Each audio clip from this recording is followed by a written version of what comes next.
Right, what's up everyone, welcome back to the channel. Hope you're doing well and keeping safe out there in the world at this current time. And today I have some news for you regarding the top 10 games from whatculture.com that have the best story but the worst gameplay. So I'll be covering that in a few moments. So before we do, if you have enjoyed what you've heard by the end of the video, don't forget to do what it says at the bottom of the page. Leave a like, comment, let me know what you think. I'd like to hear your opinions on this. Don't forget to subscribe if you're new. Help support the channel. You can follow me on the social media websites listed on the page there also. And with all that out of the way, let's get into today's video. Number 10. To the Moon. 2011's adventure drama To the Moon is often held up as boasting one of the most creative and emotionally impactful stories in the history of video games.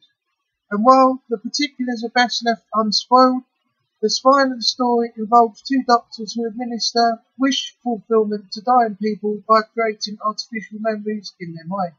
Across just 4 hours, To the Moon tells a devastating one-of-a-kind tale of love, mortality, memory and regret, with a level of maturity and psychological plausibility rarely seen in games. It's just a shame that as a traditional game, To the Moon isn't really up to much at all. In fact, at times it feels less like a video game than a visual novel, albeit without any major sense of choice. Gameplay is largely limited to walking around and interacting with people, and even a few puzzles are so hilariously easy as to be completely trivial. But what qualifies To the Moon's gameplay as terrible is the frustrating abundance of glitches throughout. It's possible to get stuck in the game's geometry at various points, enough that you may not even be able to continue playing. As such, it's a relief that the game's playtime is so short. If To the Moon was say 10 or 20 hours long, players might be decidedly less forgiving of its leaden, clunky gameplay. Number 9. I can't believe this one's in here. It's Uncharted, Drake's Fortune. Though the Uncharted sequels are all renowned for both their compelling stories and slicky cinematic gameplay, the original game is considerably more uneven. Naughty Dog's franchise starter certainly offers up a thrilling Indiana Jones-inspired story and instantly endears us to the pairing of Nate and Sully. But the gameplay, not that great, not that good even. Even upon release in 2007, many criticised the wonky shooting, imprecise platforming, uninteresting puzzles, and worst of all, those horrendous jet ski sequences.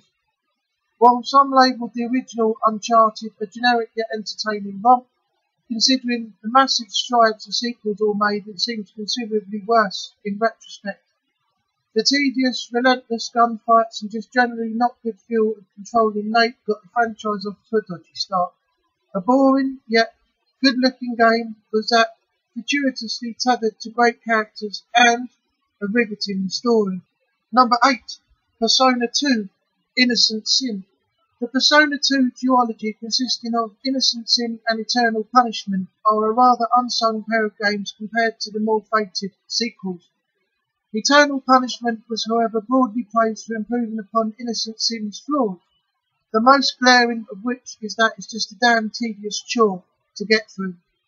Everything in the game, especially the combat, takes far too long to do, and for anyone coming to the game today after having played the later entries in the series, there's no way for it to not seem excruciatingly quaint. It's a shame though, as Innocent Sin's story is one of the series' best and most original, abetted by a bevy of delicious twists and a memorable, likeable cast of characters.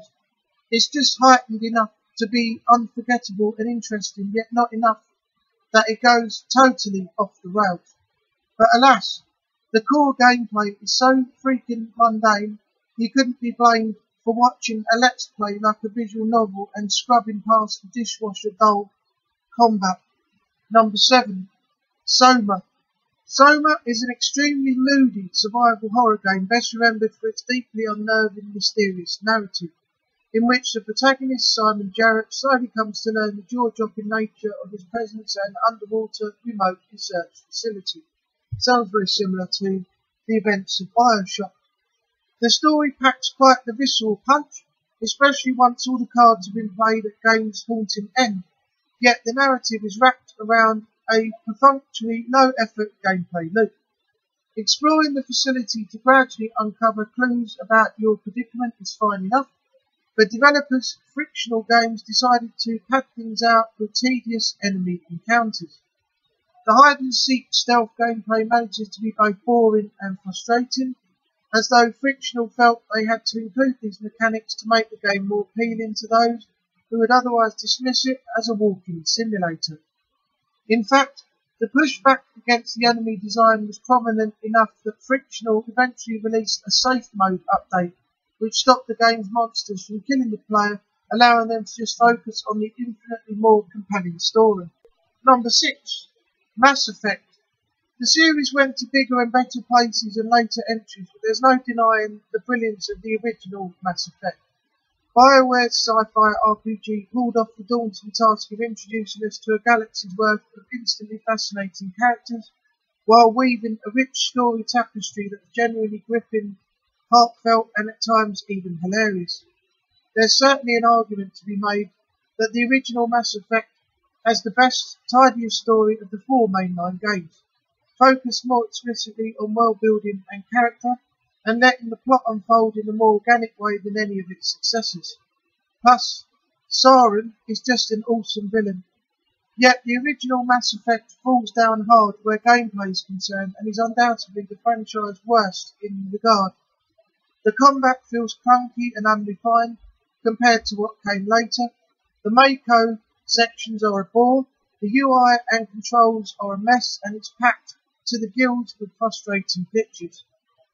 Pretty much everything about the gameplay was improved upon in the sequels, and though last year's Legendary Edition certainly made revisiting the first Mass Effect more appealing, the gameplay framework still feels rather dated.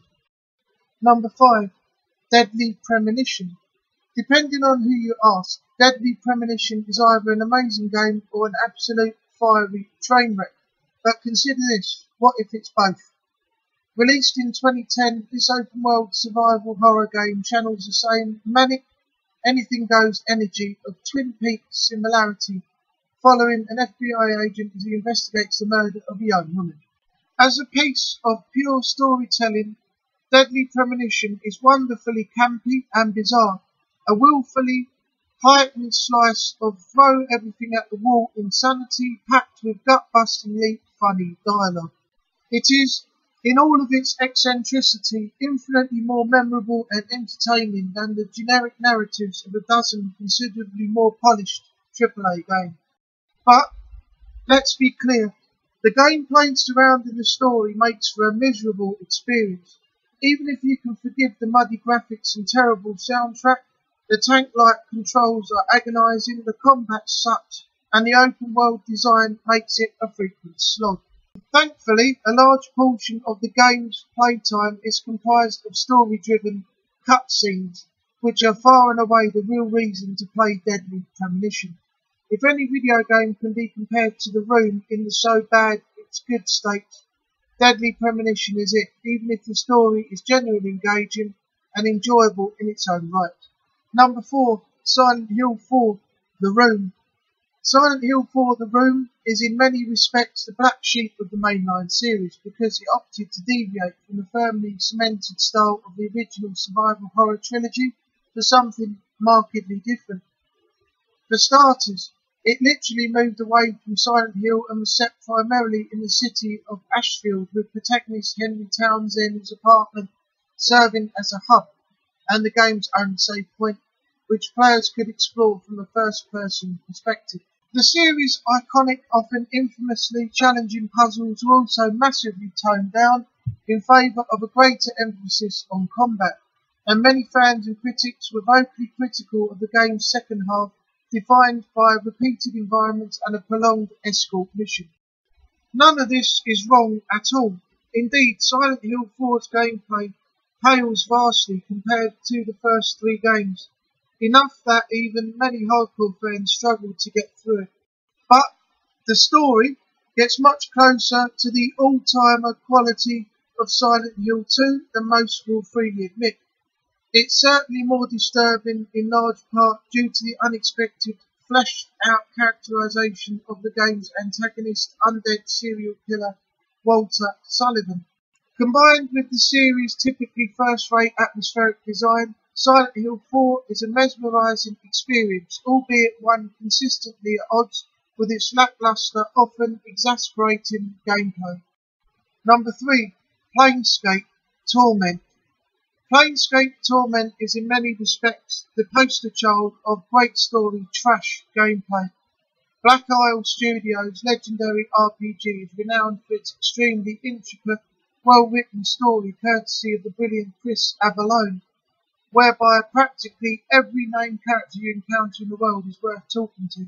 The ambition and detail of its narrative is totally unmatched by its thoroughly stayed gameplay. Then, where combat is trivial to the point of tedium and the only gameplay aspect that fully engages is the actual dialogue itself, which, it can be argued, scarcely passes for gameplay in the traditional sense. Even at the time of its 1999 release, Planescape Torment gameplay was considered half-baked at best, yet propped up by a story that remains one of the most expertly crafted in the history of the medium. Although 2017's enhanced version made the eyesore of a UI more appealing to look at, the gameplay was left largely unchanged, drawing only further attention to how horribly dated it is. Number 2. The Last Guardian.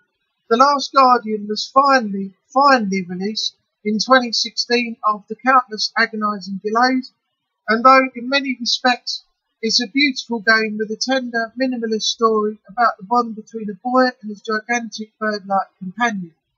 The gameplay, though, is definitely like pulling teeth. Even those who harbour a real love for the game will freely admit that the gameplay is clunky at best, in attempting to make the focal creature Trico behave like a realistic animal. His AI routines are infuriatingly unpredictable for anybody trying to, beat the game.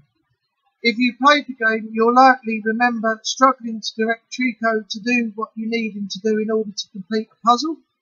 This often results in seemingly simple sequences taking far longer than they should to complete. It's like wading through treacle at the worst of times. You go nowhere fast, and it's all because the game's fluid AI is fundamentally busted. Though the developers deserve praise for the game's richly crafted world and wonderful low-key narrative, the frustrating, undercooked gameplay is a major step down from predecessor Shadow of the Colossus. Number 1. Rule of Rose. Even die-hard fans of cult classic survival horror game Rule of Rose won't say much to defend its core gameplay because players and critics alike are pretty much united in praising its story and atmosphere, while dogpiling on its clumsy, uninvolving gameplay. Rule of Rose is set in 1930s England and follows 19-year-old Jennifer, who becomes trapped in a strange world ruled by young girls and attempts to recover the memories from a forgotten past.